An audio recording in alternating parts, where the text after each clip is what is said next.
Gospođo, pomozite za kruh. Pa zar vi nemate za kruh?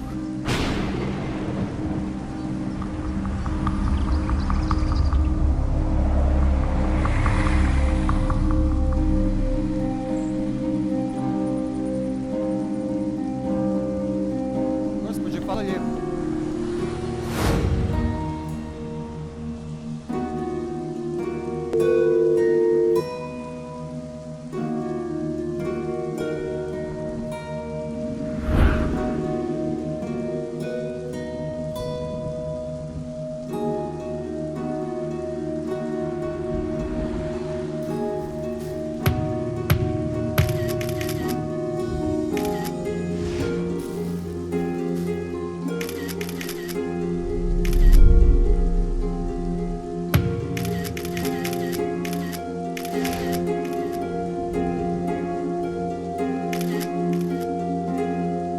Što se smijete ovoj jadnoj ženi koja skuplja boce da bi škola djecu prehranila obitelj?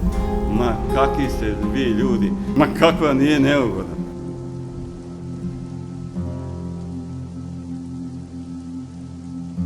Nemojte biti bezobrazne, to je mama od naše kolegice koja tako prikuplja novac za njenu školu.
Crveni križ Županje, izvolite.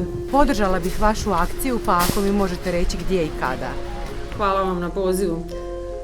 Projekt Humanitarni paket za Slavoniju 2 možete podržati donacijom osnovnih prehrambenih namirnica, a njih možete donijeti u najbliže društvo Crvenoga križa. Hvala vama. Vidimo se.